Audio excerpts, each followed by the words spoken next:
Doxy, Oh. what you been on? Mostly the toilet.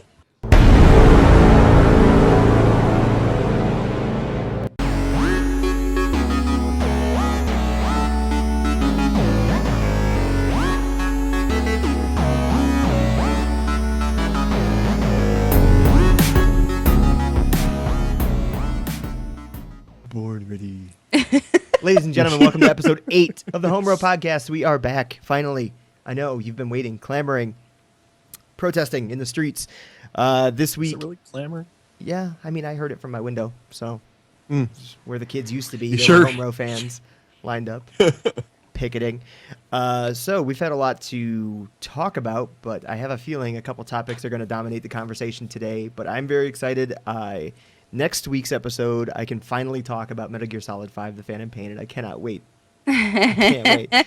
I'm actually kind of freaking out because I have a page full of notes that I have to type up into like 5 articles. But anyway, how have you two been? Brian, you start. Good. Oh, yeah. No, I've been good. Playing some games and just, working and stuff. So, yeah, it's been not really that exciting. Awesome. My little hiatus has been very up and down, quite the roller coaster. I got to meet my niece for the first time ever, and she's the most beautiful, amazing, perfect thing I have ever beheld in my entire life. And then I had to come home from Iowa, which was a little bit sad, but also a little bit awesome, and then immediately fell ill with the death, and it was the worst. And now I'm a little bit better, but my boyfriend is really sick. Oh, so... no. And I'm like way behind on work because I was just out of commission for the entire week that I've been back. So basically I was gone for 2 whole weeks. Boo. Ouch. Yeah. Fun. Props to Mike. I saw that you thanked him for nursing you back to health. Yeah, he was great. He was amazing. And wanted Awesome. then to take that bullet, take Yeah. that torch from you now. Yeah, yep. I feel really, really bad. And now he's out grocery shopping just while he's sick. What Like, a trooper. I know. I feel so bad. Like I want to go do it. but- Babe, Honey, I got a I really podcast. have to do this got a podcast, so podcast. we're going to need you to go ahead and, get the groceries. When I know find you me have a 102 mistake. fever, but if have you to could just get discuss some video groceries. games with my internet friends. Like, I have to do it. I do have to ask Doxy. I saw your Twitter updates and the streak of photos of the niece. Did you catch the fever? Did you get baby fever? Oh my God. No, I don't want my own baby. I want her. I want her to be my baby. I love her so much. Like, it's probably not normal for ants to love their nibblings like I love mine. Like, Nibbling? yeah, it's a niece or a nephew. Nibbling. I was not aware. Yeah. See, to me, I immediately jumped to the Witcher's bestiary and wanted to know what category it might fall under. No, it's a niece or nephew. Huh. But yeah, Learn it's something just every day. probably Homerow not Podcast. normal for people to love their nibblings as much as I love mine because I'm crazy about her. Like, I would do anything for her. I would do anything. It's Yeah, ridiculous. I love my nieces. It's so great, especially when when they get a little older. And so mine are like 5 and 6 now. And my wife and I go over and we get them all excited and we get them hopped up on sugar. And then their mom comes home and we go, here you go, bye. Yeah, I'm really excited. I'm really excited to show her scary movies and feed her Skittles and then send her home someday. Yeah. It's gonna be real fun. God, you two are the worst. I'll do the same thing if it ever. I'm gonna be No. awesome Aunt Doxy. I don't care. She's gonna fucking love me. All right, so we have quite a bit of gaming news, but I feel like the big topic from earlier today that we shared a couple comments about, but I figured it was a great time to talk about Fallout 4. Okay, I want to start by saying my thing, and I want you guys to prove me wrong. Okay. Okay, Do it. so Okay. I am underwhelmed by the trailer. Like, I'm still hype as fuck for Fallout 4. Don't get me wrong. Like, because I want Bethesda in my life, and all. Like, if I could just mainline Bethesda, I'd do it. But the trailer left a lot to be desired for me. It looked like it could have easily been a trailer for Fallout 3. I didn't see like anything particularly different or telling about it that like was like, hey, you need to buy this game instead of just go and play Fallout 3 again. You know what I mean? I guess. Brian, your thoughts? So I guess the first thing that kind of jumped out at me was the fact that there's actual color in it. So, I mean, Fallout 3 was great, except for, there was brown and there was gray and brown and brown. So the fact that they actually had a couple of instances where they actually had color in the game, and to me the people themselves look like they actually have some type of personality, as opposed to drab skin person number 1, drab skin person number 2. Oh, by the way, that person has the same voice as drab skin person number 1. So in terms of that, I think it's a little bit a cut above. But once again, we're looking at a trailer, and they can say it was made in engine and all they want, but really the whole point of the people who made the trailer is to get people excited about the game. So to me, this is not indicative of what the game is going to be like or how the game is going to be for me. So, I mean, I do understand why you can say, yes, I'm excited about the game, but yet there's a part of me that kind of watches this trailer and goes, meh. Oh, okay. Yeah. Yeah, all right. I can't wait to see a gameplay trailer. Yes. I think that the best part to me, and I understand, it enrages me that you feel underwhelmed, Doxy, but I am quietly pushing those feelings down deep inside, No, let never him to out. surface again. Really, let me have it right now, Joe. Well, careful. My feeling. Do you want me to get off so it gets bigger, so your picture gets bigger? No. Good God. I'm just. Again, that will be when we get a placeholder image of just me. But I can see where you would be underwhelmed by like the visuals, because I was too, and I felt like, to me, it wasn't like, it never hit me as, wow, this really looks a mile ahead of where 3 and New Vegas were. They look a little bit more along the lines of like modded 3 and New Vegas. Like, I took a lot of time, and I still have them on here to do the EMB mods for both. And they look gorgeous, and you can see, individual blades of grass when you get real crazy with it. And I could see some of that detail when I watched it for like the 3rd or 4th time. But what I think it really meant to me, and what they had to do with this, was show that it was in-engine footage, so that when their thing comes around, what is it, the 12th? Whatever that Sunday is? 14th? Whatever. 14th? Way off. The 14th, when their press conference comes around, they can actually talk about the game, do a gameplay walkthrough, answer more questions. They've gotten that kind of other stuff out of the way, because they easily could have just shown the logo and said, yes, it's real. But I thought it was cool that they got that out of the way, which means that it makes time for, maybe it's more time for Doom and Dishonored 2 or whatever might happen. But I really hope it's more a gameplay walkthrough, 30 to 45 minutes of just watching a player in the game and watching it crash. I want to see it crash in real time on stage, just like Uncharted 4, because that to me is very transparent and honest, and it represents a Fallout game, because the Fallout game is going to be everybody buggy. Around the world could join hands and say, okay, Bethesda. We're still going to buy it. Take my money. But the other thing Have I not told you about okay, Bethesda? No. I'll tell you about okay, Bethesda later. Oh, wait. Actually, I think you did. Yeah, just like if anything ever glitches, IRL or otherwise. Okay, Bethesda. Yeah. To me, the most exciting thing. So during the E3. Oh, go ahead. Sorry, Joe. Well, this is just a real quick point to me, or what I think is the hopeful outcome of this being in engine is that it's going to come out this year. Because previously, whenever they've done the zoom in on a TV and play I Don't Want to Catch the World on Fire and zoom out, it's been full cinematic, Ron Perlman saying war never changes, and that's it. Then they go on to a big show and show off some gameplay and things like that. To me, this has a chance to come out in October or November. And I think the visuals that we saw are not indicative of the final product. I think it was placeholder, possibly some early alpha as well. Like, just, hey, let's get this stuff together to show them that the game's coming along, and then we can talk about it more at E3. We can demo it at Gamescom, and then it'll be out and ready to go. So my question for you guys is at this point, after seeing the trailer today, on the 14th, do you need to see 20 to 25 to 30 minutes of gameplay now? I mean, like, is that the next step for them? right?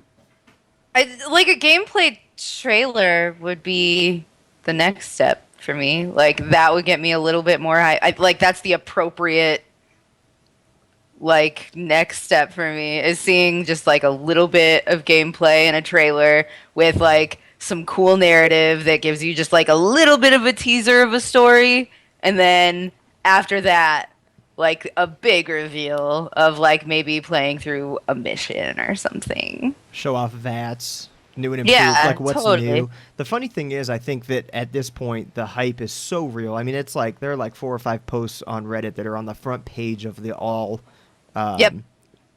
subreddit. I guess it's its own subreddit too, but basically it's dominating the news. There's no real marketing position that's better than that. They don't have Yeah. to show us a lot because the game's going to sell extremely well. It'll probably be Oh, yeah. one of the best selling yeah. of all time, if not of, of course this year. But I think that they have an opportunity to show us what's new, what's changed, but also not give away too much. We know it's set in Boston at this point because of the landmarks they showed off. Maybe a little bit of a hint of a story, who you are, and what's different. I just can't wait. At this point, I almost don't want to see more because I want to have that first moment of 3 in New Vegas where you step outside and the light's blinding, and then you see the entire landscape. I can't wait to hear the like marketing buzzwords of like It gave me chills. how many like kilometers the map will be and how many times bigger it is. Yeah. All the box quotes, but I'm very, very excited. I'm glad it's finally here and it's not like I am also excited. Like, please don't take my like mehness about the Blasé. trailer to mean, yeah, blasé was actually the word that I was looking for to mean that I'm not excited about the game because I love Bethesda and I'm gonna buy every little thing that they ever fucking put out and collector's editions if I can. Mm-hmm. But I was gonna say another thing and I forgot. But there is one other thing that I do want to say is I hope that the dog is playable. playable or like a companion or like you Playable. are the dog. Like I don't want him to be the main character. Like Best I hope game that like ever. I hope that he becomes playable like through a perk or some sort of ability. Like I hope that there's missions that involve the dog that like you need the dog to help you get through. Yeah. Yeah. And I like would really like to see being able to level your dog independently. yeah. Like the That more would you be use it, the fabulous. better the dog gets at hunting and Yes. finding supplies for you. Do want. Yes. So Also, that- I hope you get to name the dog. Well, yeah. So this brings up 2 interesting questions I have. So what would make this game the best Fallout game or best game of the year to you guys? Brian, what do you think? What would make it amazing? It's to me, it's always going to come down to the narrative. What is the story that Bethesda is trying to tell, and how, especially it like just from looking at the trailer, it looks like they are investing in your dog being a companion and being a part of the story. If they're able to loop in the dog with the narrative successfully, to me, that's it. That's what I want. I want a narrative driven game that's going to put me in a place where I'm going to have to make decisions. Some of those decisions may be in a morally gray area, which again, I don't want a black or white thing. I would like to have that morally gray area. I would like to have a narrative, and I want to have a companion, someone that is going to go with me that I am going to care about. Because Lydia. Yeah. Like, Yeah. I mean, if they're going to have that, then it's going to draw me in, and then I'm going to love this game regardless of many of the mechanics that are involved in the game. So just hit me. What The dog looks a lot like Dad Dog from Fallout 3. You know that one mission where you go into that like fucked up world where the little girl tells you to do fucked up shit? Yeah.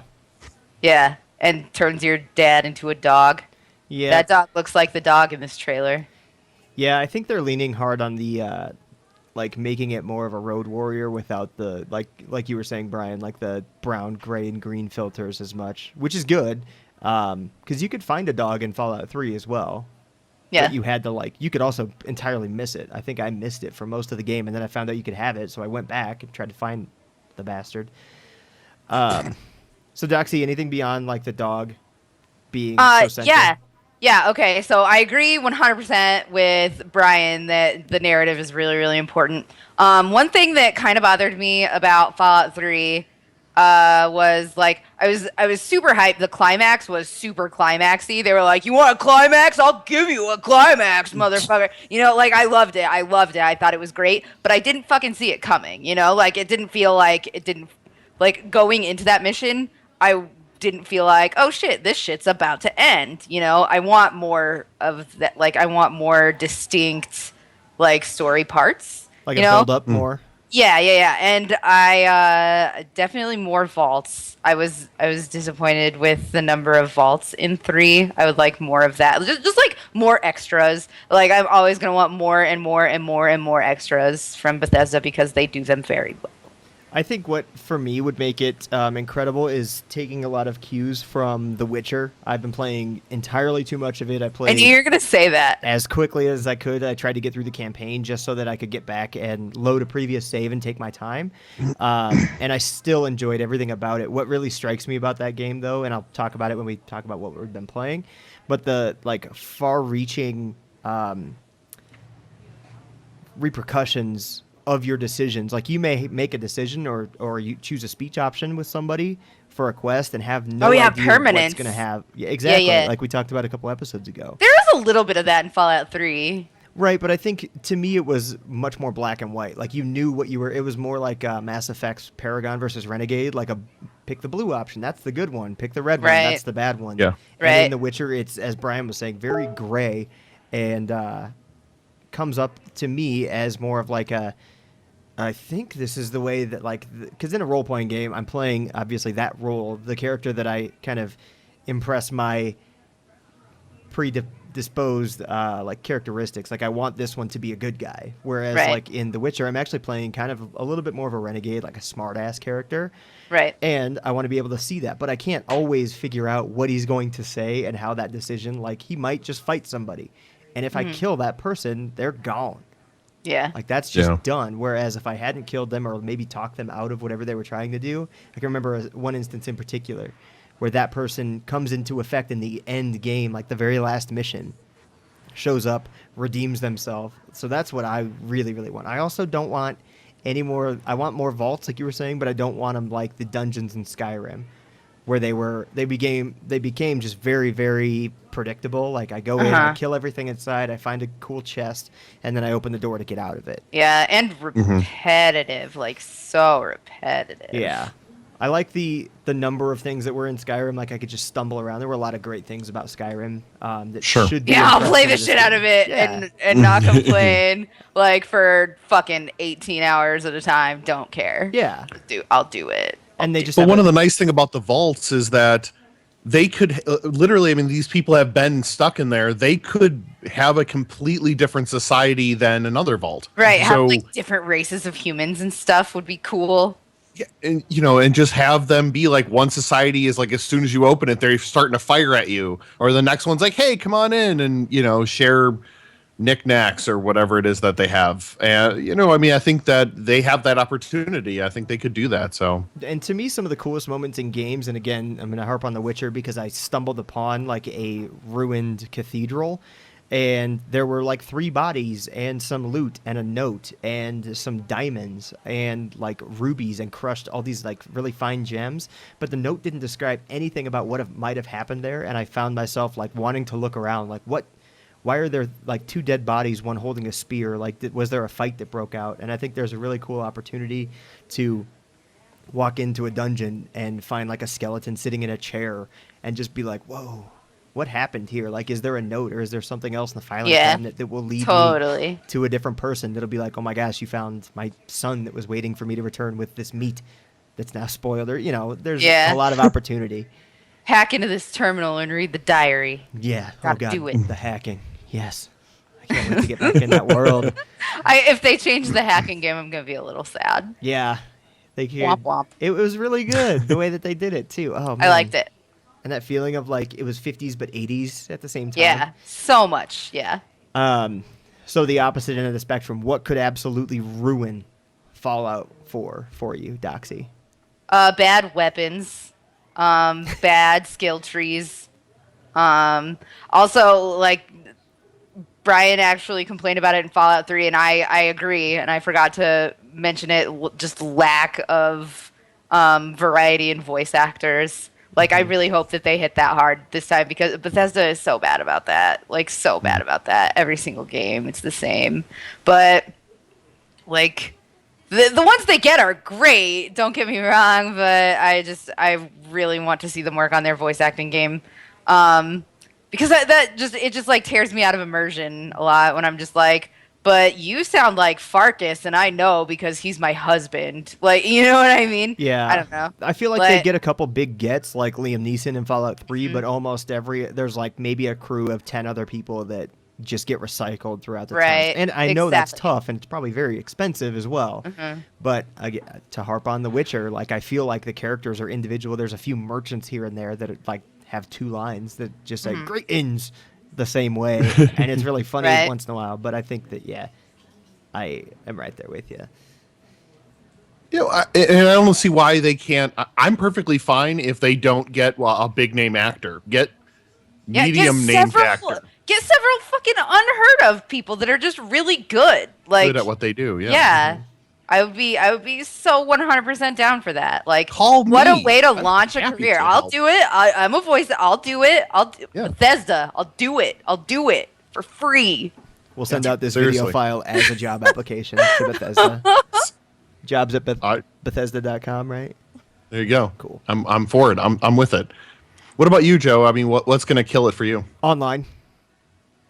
If they were to try and put anything that's like I think they're smarter than this, but if they were to be like, oh, and join your friends campaign, there's pretty much like one way to do it right, and I don't even know what that one way would be, but to try and pipe in some sort of online community, I just don't think would give me anything that would be great, especially if it doesn't even fit the world. Yeah, I think if it was Dark Souls, it would be real goddamn cool.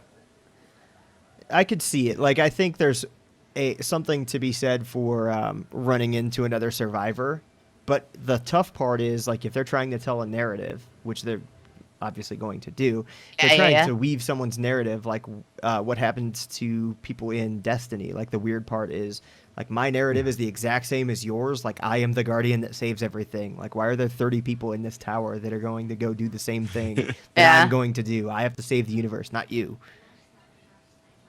Right. That would. Yeah, what a way to kick a dude while he's down. Like, yeah, for sure. Yeah. Anyway, Brian, what would kill it for you? Wow. The online one is really, really good. I guess not having the variety. I mean, I know I complained about it earlier, but like just not having the colors and like just because it's post-apocalyptic doesn't mean that it has to be the same color for everything. And you know, work on the art styles. I mean, I like Blades of Grass. I think they're great, but I would also like to see different faces on people and, you know, not have the same building, you know, a bunch of time, especially if you're in a post-apocalyptic world, the buildings can't look the same because you have to just find any scrap you can.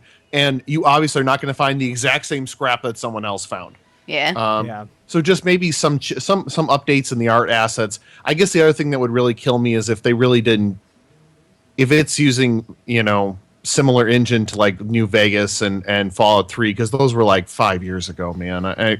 I would really like to see a bump up in graphics and in, you know, like the physics and stuff. I've got to imagine. Looking at that trailer, though, it looks very much the same. It looks extremely similar, but I also, like, there are certain points that I see it, like, it does feel different. And I'm sure on the 14th or whatever it is when their press conference is, they'll let us know. Yeah, they'll probably fucking open with that. Yeah. So I think they'll open with Doom personally, because I think everybody's gonna want to wait for everybody wants to see Fallout in action. So why would I think they'll put it last? Yeah, fair enough. I mean, they'll probably open their Fallout presentation by like on the blah blah engine. Yeah, I think they have to update that engine. So bad, dude. Bro, though. So yeah, I think right now, it would be so cool if they added some kind of like randomization to it too, like just like not the same loot every single playthrough that you would find in the same exact place. Like there's a chance for it to be this or this or this. Or vaults are I would like randomized. that.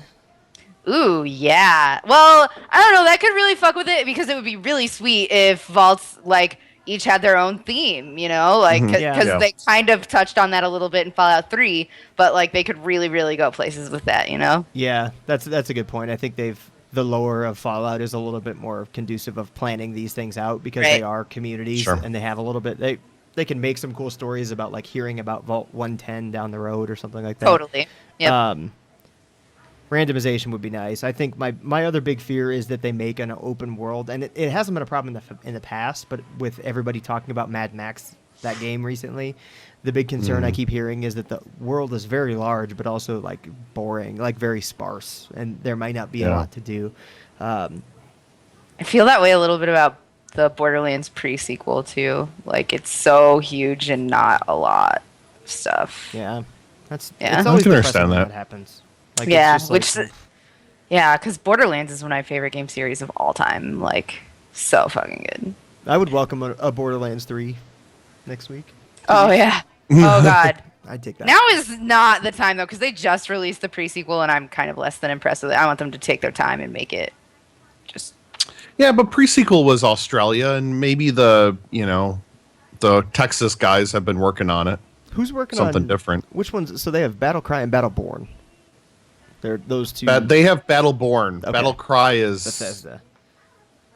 Yeah. Bethesda's working on. I'm sure they'll show that too, which I have no interest in. I'm sorry, but sorry. It looks okay. It's kind of an interesting concept, but I'm just not that like I don't.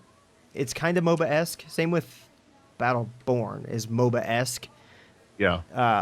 But I think Battlecry is focused more on like a alternative World War I time frame, right? I don't know. I don't know.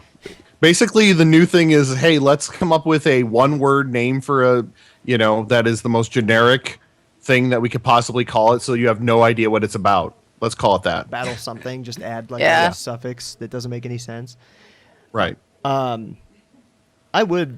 I think the next Borderlands, like I would wholeheartedly welcome Borderlands with like the same writing, a new engine in particular, something that really can showcase the new hardware. And I've been wanting, strangely, for the longest time to have some sort of weapon crafting mechanic. Ooh. So that I could, I love the fact that I can find different weapons than my friends all the time, but I also would like to be able having to, like attachments would be cool. Like sights, or even like being able to find like different a kinds blueprint. of ammo. Yeah. Like finding parts of a blueprint to make some legendary weapon that even that could be randomized in its stats and all that stuff. But we'll see. E3 I'd love is a to fun see. time. Oh, I'm sorry, I thought you were done. No, you're fine. Go ahead. Sorry.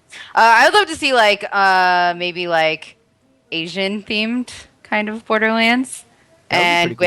with swords and shit. Ooh. I think that would be dope. Watch they'll just dope. announce that what is it, Battlecry, battle something or other has just changed to that. Never mind. I really hope my boyfriend got home. Someone's here. He's here. He's Nice. here. Good. Okay. Excellent. Well, I think that's good on Fallout, right? I'm sure we'll be back to it at some point. I'm sure we'll be back to it next not next week, but the following week. So I do have a question for you guys. Yeah. What is it seems to me I've seen a couple of already doing this, a couple of sites like where they're going like frame by frame, like, okay, let's break down frame number 27. Oh my gosh, there's a board game on the table. What do we do? What do you think that means? Like, is that a thing now that people do? And is that something you guys enjoy watching? Like, do you guys watch those or? I used to watch a couple of the IGN like rewind theaters because those are I have kind of no idea what you're even talking about. They'll like seriously drill down everything about the trailer. Everything. Okay.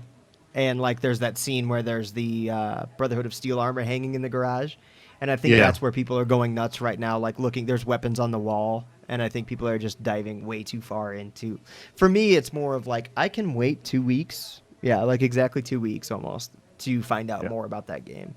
And I really, especially in most games now, like The Witcher was a good case where I didn't want to hear too much about it because I wanted to get in there. Same way. Figure it out. And I think half the time Yeah. the stories are cooler. Like, I found this gun. It's like, oh, I have never seen that. Where'd you find it? Oh, it's in the Right. northwest corner of the map. You have to go through all this crazy stuff and get this quest and then talk to this person in this particular order, and then you'll get it. Like, that's what Bloodborne for me has been really cool to see people having to. It's like the old schoolyard chat of, like, how do you do, Yeah. Scorpion's finisher Yeah. in Mortal Totally. Kombat. That is exactly. It gives you a nostalgia at the same time, giving you this like fresh. I don't know. It's beautiful. Fucking Yeah. Souls games. For Yeah, and that's what I love. That's why I love the whole idea of the narrative, is because if I'm going through Fallout 4 and I'm playing and I'm like, okay, I was in this town and I met this person, and because I had done this, then this person was there, and you were like, but that person wasn't there when I was there, and you're like, what did I do different? And then so you sit there and you have these stories. And those are the things that I love about gaming, is where Joe has a completely different experience than I have, than Doxy has. And, Doxy and Joe happen to see the same thing, but I didn't see it. So I want to go back and check it out. Right. Those are the things that I love. Infinite replayability, man. But to answer your question, now that I know what the fuck you're talking about, I kind of want to go do that now. I think that a lot of the fun in new games like that is speculating about like what the fuck is going to happen. At the same time, I generally like to remain really spoiler free and in the dark about a lot of things because I want to experience it all fresh and new. But for some reason, it's okay with Fallout for me. Like I wanna go and speculate and like see if I can predict something and be totally right about it and rub it in people's faces. Well, I think it's also because there's going to be so much more to it. Yeah. Like, Yeah. You're not going to be really definitely. spoiling anybody's experience by being like, oh, the Joker dies at the end. Like, that's awful. Like, that's not what you want to do. You'd Right. rather be like, oh, there could be this really, like, there's booster rockets strapped to the USS Constitution, which is awesome.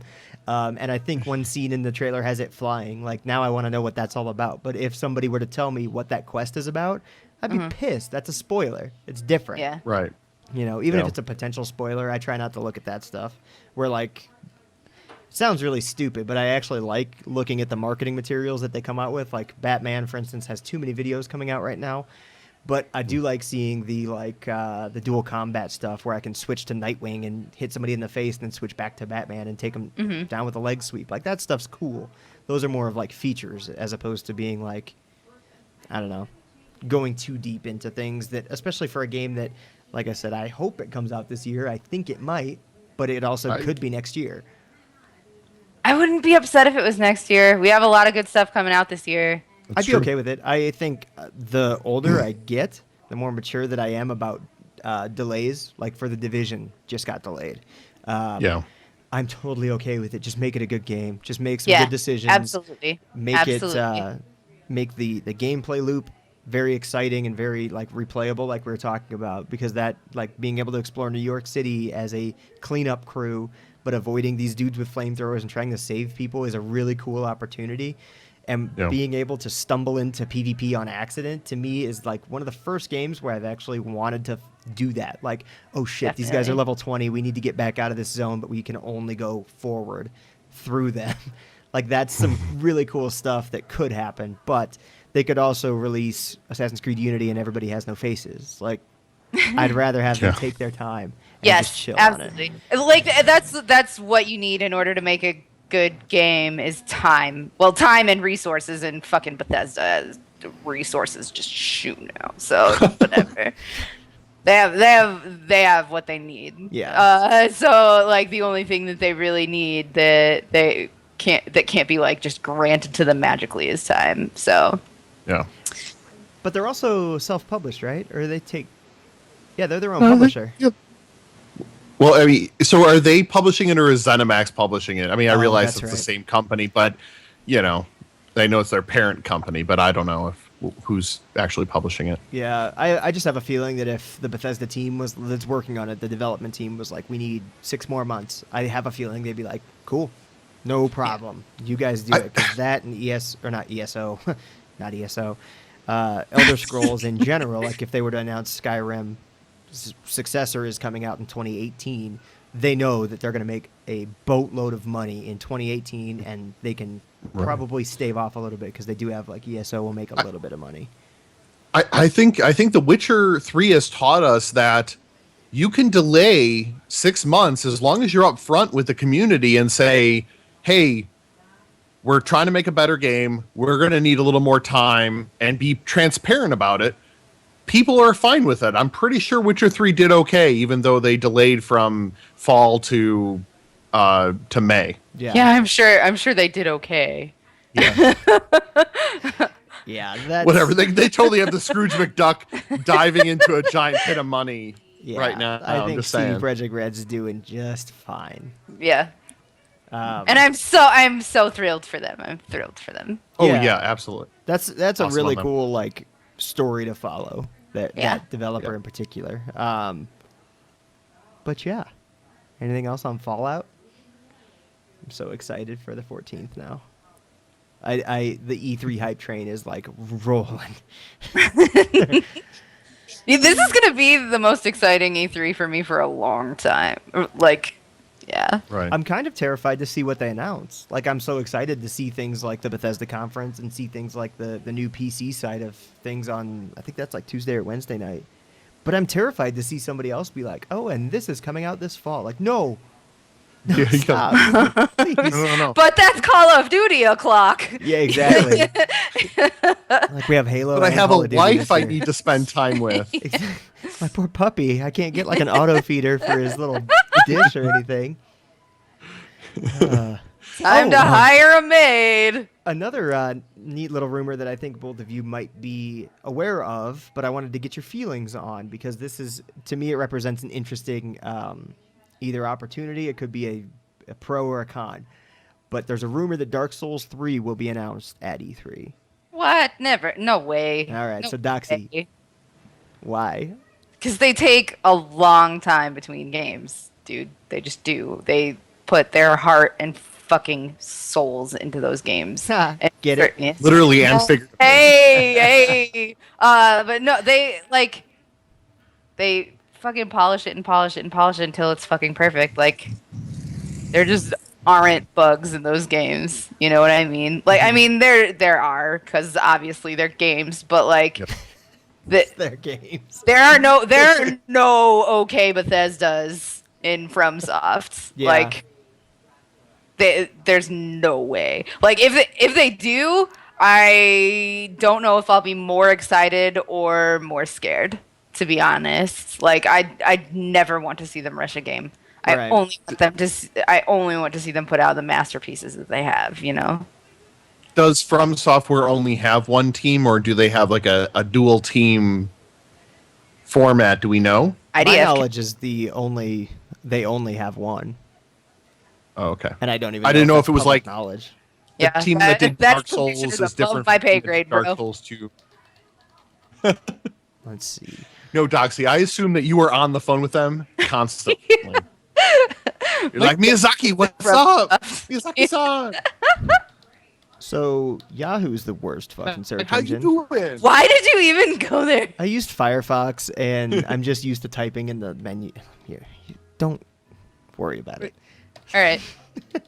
How is your Netscape browser doing? Alta Vista's acting up. Oh, bye, Brian. Oh, Oh no, did I go away? well, Yeah. only in the face. Oh, there we go. Now you're a circle-y do. All right. Well, Googling From Software Development Team brings up results that are like a little too out there. Maybe Vague? Wikipedia. Okay. Yeah, like it is bringing up things about software development teams. Yeah, I would have definitely gone to Wikipedia first. Truth be told. So while Joe's looking at that, I happened to read a preview about Last Guardian. In my I do have an admission here. I have a tendency to collect magazines and then read them way after the fact. So this was an EGM from December of 2010 and a preview of Last Guardian. So are we going to see that at E3 this year? Well, actually, you bring up a good point because I think that if Sony doesn't show it or at least talk about it and acknowledge that it, like in a public-facing environment that's not Twitter, if they don't acknowledge that it exists in some form, like even if it's, I think people are going to be okay with conceptual prototypes at this point, like the EA route, because if they don't acknowledge it this year, I think it's just going the way of the dodo. Like it's been so long, and they keep saying that it's under development, like it's still a thing, and they won't let it go. So I think they've either got to show something, they've got to shit or get off the pot, basically, with that game. But they also can't rush it. So I don't know. It was a good preview article though from 5 years ago. It's funny though because you can go back that far. When was that announced? Yeah. 2009. Goo. Did you know From Software developed Armored Core, which was like some of my favorite PS2 games? Did not know that. Wow. Anyway, it doesn't say anything about their development team. Yeah, I don't know. They I have no actually idea. a really a good sized team, like 227 employees is I would imagine the full corporate structure. But if you imagine 200 people working on the game, that's a decent sized team. Yeah. I think they might be able to split, but my personal feeling on that rumor is it is a mistake if they try and get anything out within the next year or 2 years even. Yeah. Because I think they're getting into Assassin's Creed territory. Like, oh, people like our stuff. Let's Well, just put out as many as we can. Well, Assassin's Creed came out of the gate like that, though. Like, Demon Souls was so fucking long ago. And then a few years later, Dark Souls. And then a few years later, Dark Souls 2. Well, and it then- was 2 years. 09 was Demons, 11 was Dark Souls, and 14 was Dark Souls 2. Yeah, and then this year, oh no, what if they're doing it? So March 2014 was Dark Souls 2, and then Bloodborne was 1 year later. Oh Yeah, no, that's- what if they're doing it? What if they're doing it, guys? What if they're doing it? So it would be like Horror. it would be the Dark Souls 2 team. So thinking that the Dark Souls 1 team went on to Bloodborne and Dark Souls 2 team then made Dark Souls 2, then it would be that team. So I don't know. I Can mean, they did just you really make like Armored Dark Core? Souls 2? Yeah, well there you go. Or they're making Armored Core. I would be okay with that. They could do that. They could do that. They should do that. I think That's it's what time. they should do. I think it's really. I legitimately think. Oh man, I would be jacked if there was an Armored Core announcement, and I think I might be like, well, one of 3 on this call, and probably one of 1,000 in a group. So it might not sell that great, but if they can capitalize on things like Edge of Tomorrow being so big in the U.S., and then that's actually based off a Japanese property, if they could somehow work in like, hey, you guys liked Call of Duty Advanced Warfare, and Black Ops 3 is kind of crazy and techy and in the future. Why don't you check out these big crazy robots that can strafe and fly and jump and do these crazy shooty things? They could capture a whole new, much larger audience than was available on PSX and PS2. Interesting. The whiplash mustache. I thought I'd bring that up. Brian, what do you would you welcome a Dark Souls 3? So I'm really enjoying Bloodborne. I guess I would try it. But I agree. I mean, like, my fear would be is that they're starting to become under pressure because it is such that audience is kind of has grown with Bloodborne. Yeah. That they want to capitalize on that to the point where they're going to push this out. And I really hope they don't do that. That would be my fear.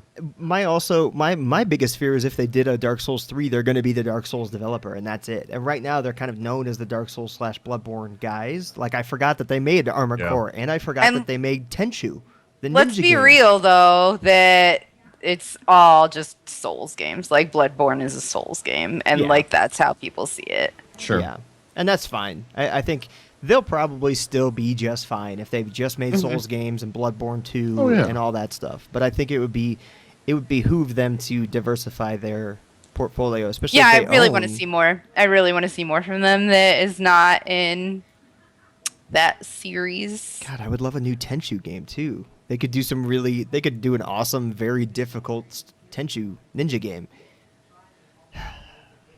But anyway, sorry, I get frustrated when I see especially old IPs that I really, really enjoy just sitting there not doing anything. Yeah. Mm-hmm. Looking at you, Spyro. Isn't Ratchet and Clank coming back too? Yes, Crash I think Bandicoot. it's gonna come with their movie, right? Because there's a Yeah. Ratchet and Clank movie, right? Yeah, and it's actually like got a decent cast. For reals? Yeah. Now I gotta pull Yeah. that up. Great, Doxy. Sorry. I'm the one who brought that up. Yep, you brought this upon us.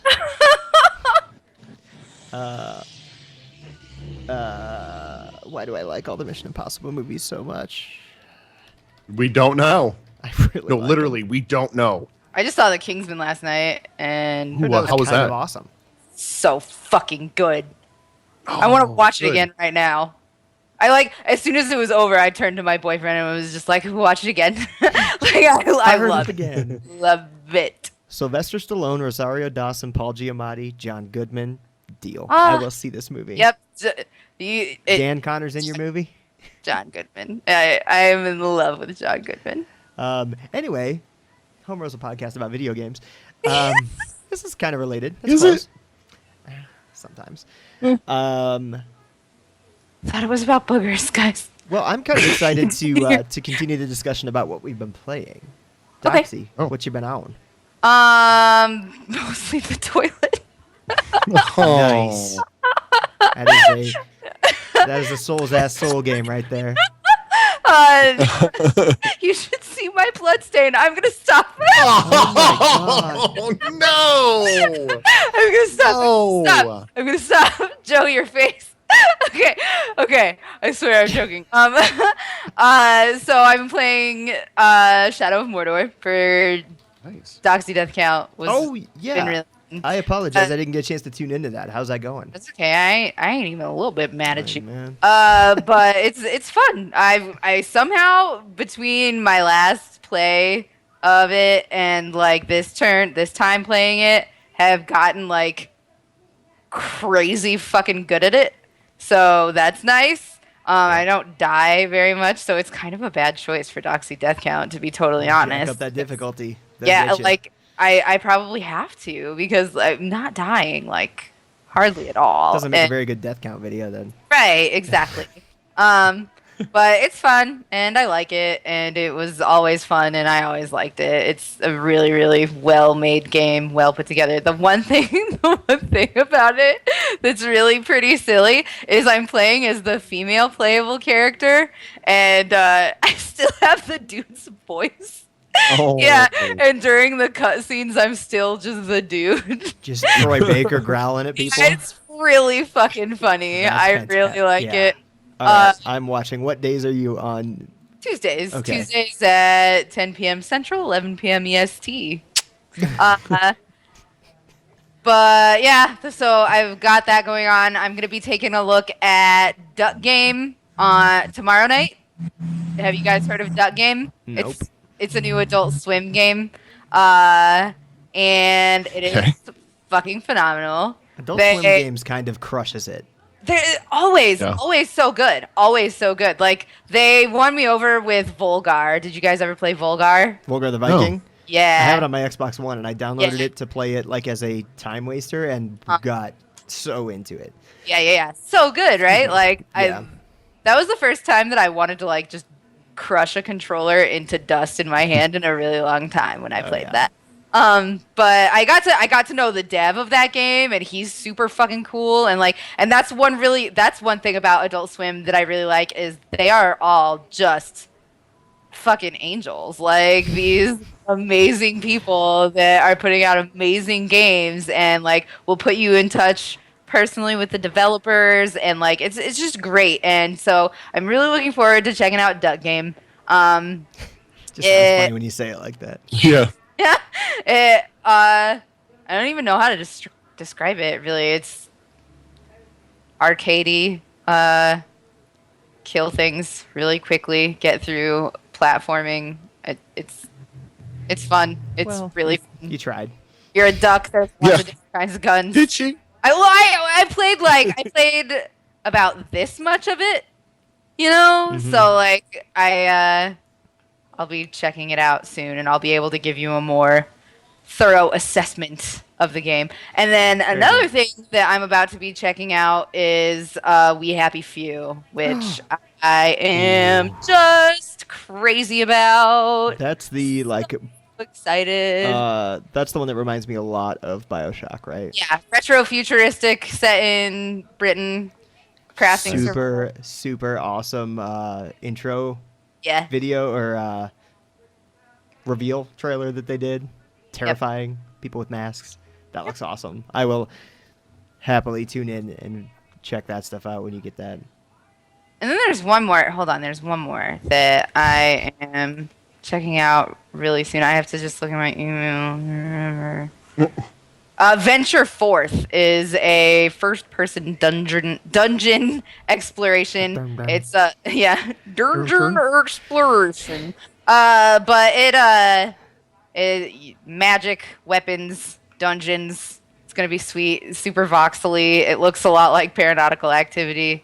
So I'm sure I'm gonna love it. I think Nice. it's a roguelike. I'm not entirely sure. Is that anything like Legend of Grimrock? Yeah, it reminded me of Paranautical Activity had sex with Legend of Grimrock, and then they had this beautiful child. Yeah, I'm very interested. In that lovable baby dungeon boy. Yes. Brian, what's up? Yeah, so I'm still playing Bloodborne. I'm now into the Forbidden Woods. I know I'm taking my time, but I'm not playing for a long period of time. I just play in these short chunks and getting through it. Fought these damn alien-looking things that shoot laser beams. Man, those things suck. So I have to go hunt those guys down again. So I heard a lot of bad things about like the giant snake, monsters. Those are no problem. I I dodge. I pew pew pew. I'm good. It's just tanky. Yeah, I mean, they're not so bad. Yeah. And then these damn laser things, and I was just like, I tried to dodge and move, and they just blew me up. That kind of sucked. But I did have the greatest death ever in the history of Bloodborne. I don't know, maybe not ever, but my greatest death. There's the guy with the cannon, and I'm jumping from house to house. Well, I decided I would make a run for it.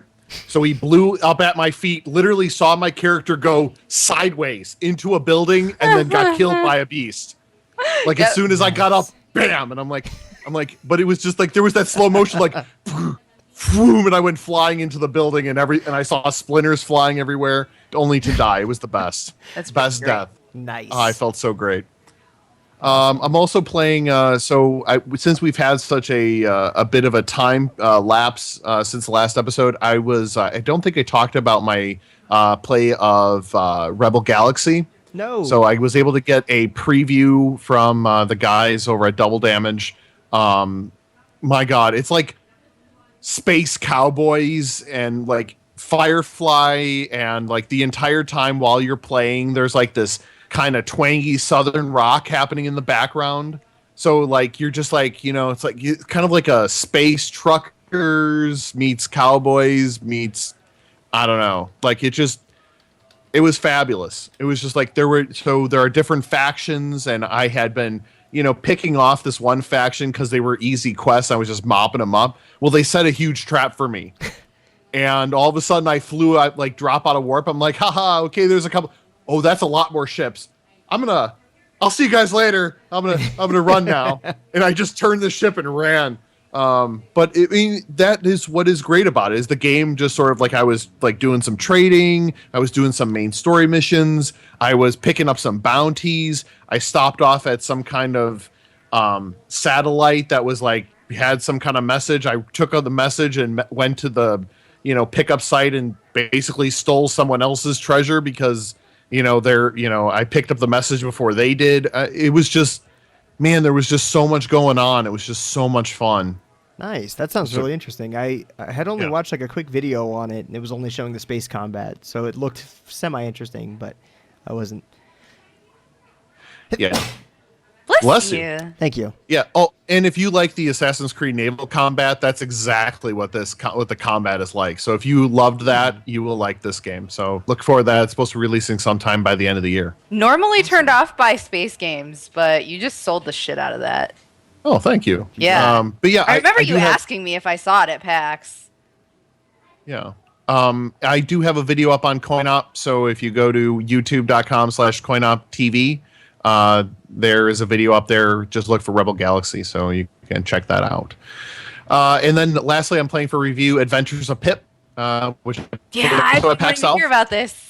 Oh, it's so great. I want to hear about it. It's so great. It is, the platforming is super tight. So you are, the hero Pip, and Pip, you can have 3 forms. So you're a box, that's 1 pixel form.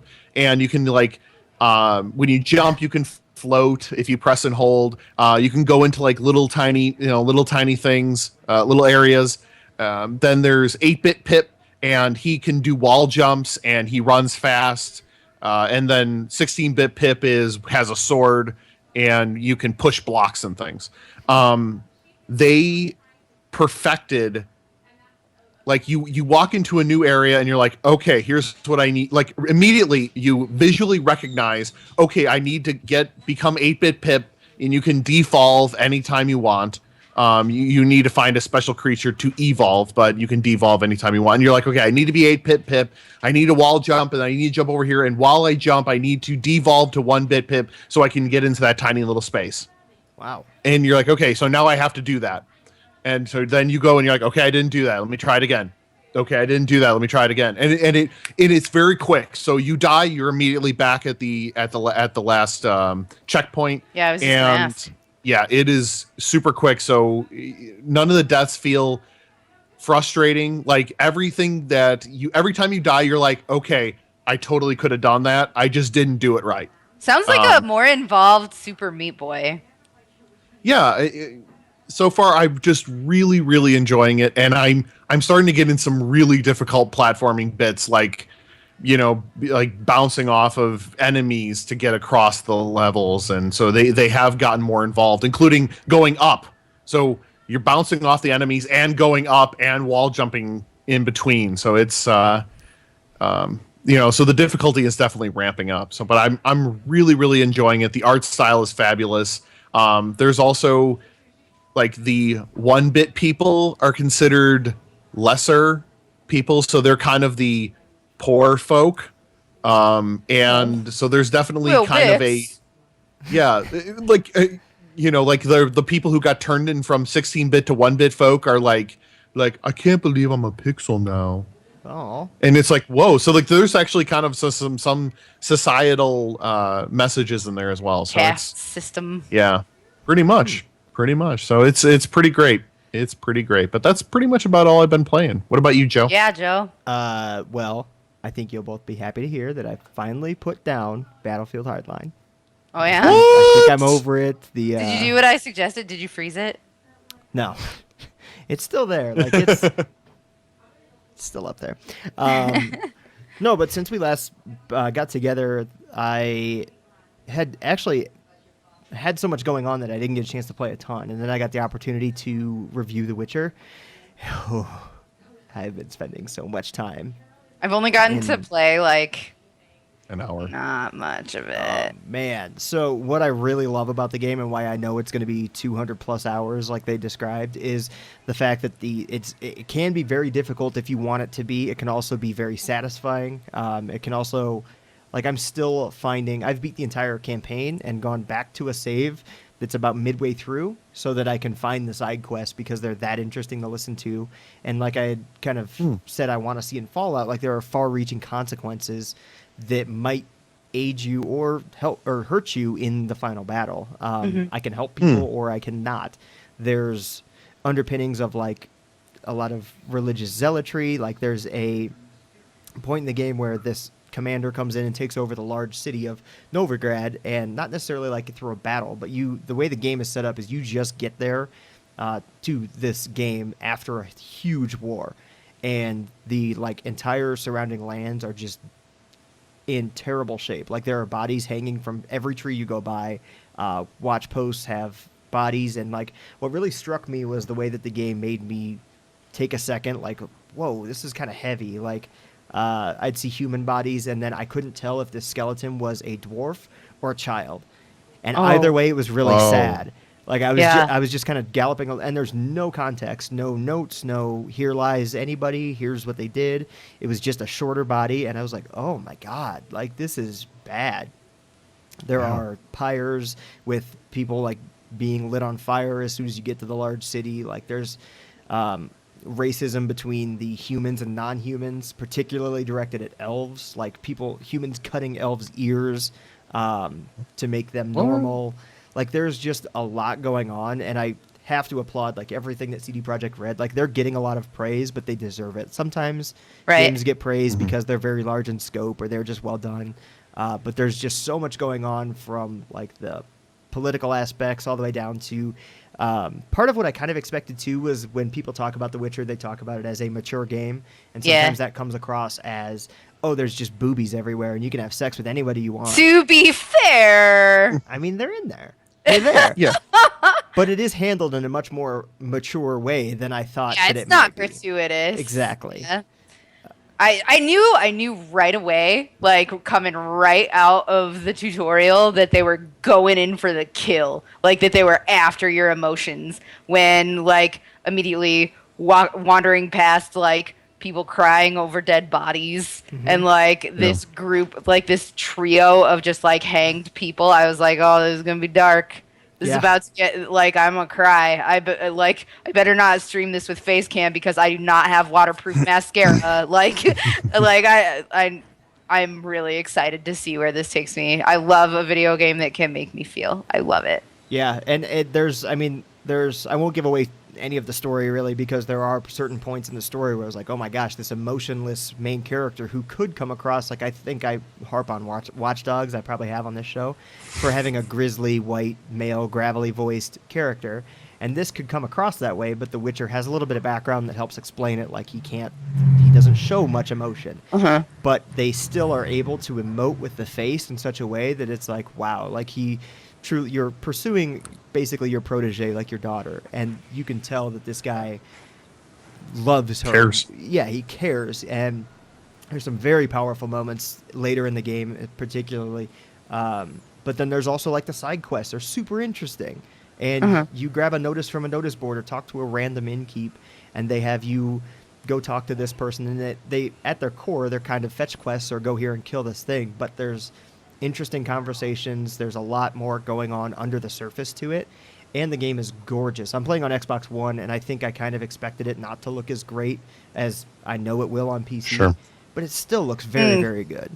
I'm gonna be honest. I'm running it at full settings, and it doesn't look as good as Witcher 2. You don't think so? I think it's gorgeous. I also am not. I am not very far in, but Witcher 2 looked beautiful, and Witcher 2 looks like they focused a little bit less on the graphics to me. But I could be wrong. I could be wrong. What nails it for me is the dynamic weather and the lighting.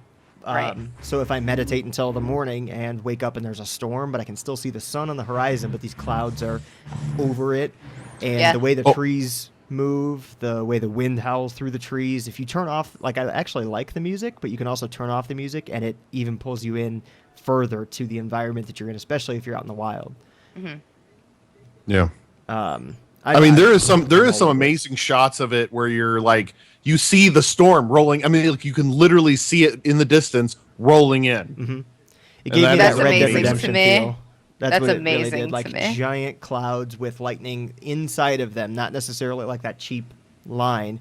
The lightning could use work when it does really start storming, but I'm not gonna really dock them for Nitpick like, over that, yeah. Your lightning texture's not that great. Totally. Because everything else is so good, and there are problems. Like I've had glitches. I've been stuck on the movement's a little funny. Like some of the dodges can get you stuck in a corner and you'll die, and the load times are atrocious. But all that being said, I still gave it a 5 out of 5 because to me, it's the best game I've played the entire year. Like just from, I haven't had a story hit me that hard. I haven't had just like a random side character that I can listen to talk hit me like, man, these people are destroyed after this war. Some people are for the rule that they're under now. Some people are not. You have allies that are, trying to rebel and make things good again in their eyes, but then you have other people that are like, no, everything's fine. It's better for me because I'm doing better business now. I I just can't wait to even like complete it again and then go back on the hardest difficulty possible. And I'm still finding new enemies. Like I beat the entire game and ran into my first Cyclops that I didn't even know was in the game randomly on a beach. I had my little sailboat and I saw him. Like I was like, oh, it's another giant because I faced a giant before. But no, it was a Cyclops and he was a bastard. Lots of dodging. So when you do your hard difficulty, we should do it at the same time. It'll be really fun. Okay. Because I'm going to do not hardest right away. Like, I think I'm probably going to do a normal run first. Yeah. Just so, like, because I didn't play much of Witcher 2 at all. Yeah. But, yeah, I think that going into it and just, like, learning and, like, getting used to, like, using spells on the fly and stuff like that is going to be kind of hard for me to learn. And I think what comes into play later in the higher difficulty too is there's the bestiary that tells you each beast's weakness, and there's certain oils you can apply to your blade. There's certain spells that you can cast, or like I might be using that fire all the time because I think it's great, but it might not do anything against a rock troll, for instance. So I need to use this force. Totally. Like, you actually have to plan your encounter. If I see a group of rock trolls, you have to sit down and be like, okay, how am I going to do this? Oh yeah, my Witcher 2 experience changed dramatically when I stopped trying to fight every enemy like they were the same enemy. Once you start recognizing enemies and start planning for them, then your entire experience changes. And that's one of the things I love about Witcher. I think it really dawned on me that you can't brute force it, especially if you're facing a higher level enemy. I was trying to take out a griffin, for instance, and I'm not sure if I talked to you guys about this, but I know I've talked to other friends that asked me how the game was. Like, it was 4 or 5 levels ahead of me, and it was a tough fight, but I still killed it because I was able to dodge. I was able to use the things that I knew would harm it the most, even if they weren't doing, it wasn't the best situation for me to be in. I still was able to kill this giant thing, and it felt so good. It was like my Dark Souls moment. Like, I just killed this badass that should have just destroyed me, and I dodged all around and rolled and felt awesome. I love that. And then I'll dive off a cliff and hit my head on a rock and die. Like, I've done that. Oh. It was awful. It was Womp really funny, and I did capture it, so I've got to put that in the upload studio. But I would wholeheartedly recommend it unless you're absolutely against, like, high fantasy. If you just don't like high fantasy, there's no shot. Like, if neither of us like that, right, Brian? We fucking I hate it. I hate people who like high fantasy. I just have a hard time saying this game's for everybody. Death. High fantasy is my jam. Yeah, it's awesome. It's really good. I also just started Dirty Bomb. I just mentioned something to Doxy earlier about how much Brink broke my heart when it came out and how much I was looking forward to it. The guys that made Brink are making a new game called Dirty Bomb, which is on Steam right now for free to download and play. Class-based, objective-oriented, first-person shooter that's very, very fun. I was really surprised. They kind of ditched the parkour system from Brink, which is fine by me. But like a lot of iron sights, a lot of know that E throws out like your ammo box, whereas Q does something else, calls in a strike or something like that. The community is actually pretty big. Like, I had a hard time getting into a game because servers were full as opposed to like nobody playing it. Wow. It's got some decent press so far. Like, the engine looks really good. It actually looks very fleshed out for the state that they say it's in. Like, they say it's beta, but it feels like they could put it out tomorrow and charge $30 for it and have no problem all day long. And I think it's going to be free to play because I've seen, like, you get 3 characters, you can buy other characters for $5.99 or save up your in-game currency, which is something that I really like because if I'm very good, I can just unlock somebody else. If I suck and want to try somebody else, I can pay $5 and unlock a really cool character or more loadouts and things like that. I haven't gotten real far into it, but I had a good time with the hour or so I spent with it today. Yeah. So, Joe, I do have a question. When you're throwing a grenade, did you find that you were actually getting it through the door, or were you just bouncing it back at yourself? I was actually like really good at these grenades. Like, they had the right. Okay, I just wanted to check. Wanted to check. Yeah, thanks, Brian. And Brian's gone from the podcast. Thanks. So, podcast How many is hiring. times do we have to fire you, dude? Yeah. Get the picture. Well, cool. I think that's about it. How you guys feel? There's one more thing I want to mention. There's one more thing. Nope, there's no time. What's up? Brian, I'm about to start Final Fantasy Online. What? Yeah. Is my friend Minx was talking to me about it. She was showing me some screeners. I heard there's pirates in it. Pirates are kind of my jam, and like I've been getting the itch to play a really good MMO lately, and she like is crazy about this one, and she's just like, yeah, come and play on my server. She doesn't sound like that. She's British, and she doesn't sound like that. That was good. That was good. She was the most pretentious person ever. Yeah, she's amazing. I fucking love Manga Minx. Everybody who sees this podcast knows who she is. But she was just like, yeah, you should totally come and play with me. So I'm gonna do it, and I am really excited to talk about it with you. Awesome. I am really excited to talk about it. Like as I was like redeeming it, I was thinking Brian is gonna be so pleased. Like I can't wait to talk to him about it. Oh, that's fabulous. Good. Yeah. Awesome. So I have an idea to run past you guys. I don't know if anybody else, and we may want to throw this out like Doxy to your folks of your chat and subs. I'm going to try and organize some sort of like AMA on a forum that I frequent for Metal Gear Solid, because I think it'd be a good opportunity. I don't know if your folks would be into it, but if they are, we could live stream next week the episode, and I'd be happy to field questions as much as I can answer. I can't answer anything about like storyline or like the first hour of Metal Gear. So I don't know if anybody is interested. I would be more than happy to. But that's what I'm going to talk about next week for sure. Yeah, well, shit, folks. Fuck yeah. No, let's do that. Let's do it. Let's live stream that. We kind of talked about it anyway. I think it'd be kind of fun to see if the chat is there. And worst case, we can always take it offline if it sucks. Cool. Well, that has been episode number 8 of the Homerow Podcast. Doxy, where can we find ya? On the toilet.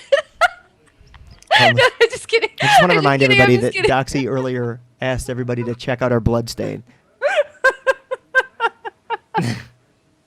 I hate me. Why do you guys have me? I'm the worst.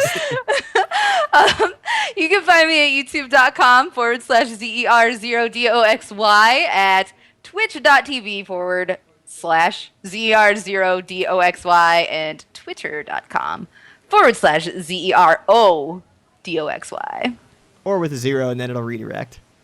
Yeah, it'll tell you where to go. Stake that claim, girl. Brian, where you at? Sure. You can find me on the Twitters as Quiglin. That's QUIGLIN. And go Blackhawks. Had to bring up that the Avalanche are not in the playoffs, huh? Yeah. It's okay. I'm not. That was a long time ago, dude, man. Yeah, sounds suck last it, two. sports ball, suck it. I'm not actually a hockey fan at all. I actually go to the games like I do for baseball games to drink. Anyway, it's fun. Hockey games are fun. So loud, so fighty. I just got a bright idea that I'll have to actually think over and play. Anyway, I'm Joe. You can find me at twitter.com/Joe_McAllister. I will be streaming more, hopefully, at least every Wednesday on twitch.tv/PlayEnlightened. Especially if I try The Witcher on very hard. That'll be entertaining. You can also find us at PlayEnlightened.com. We will see if that's coming back up. We're having database issues right now, but I'm working on it. So, for the Homerow Podcast, Doxy and Brian, thank you for checking us out. We'll see you next week. See you guys. Bye, guys. Bye.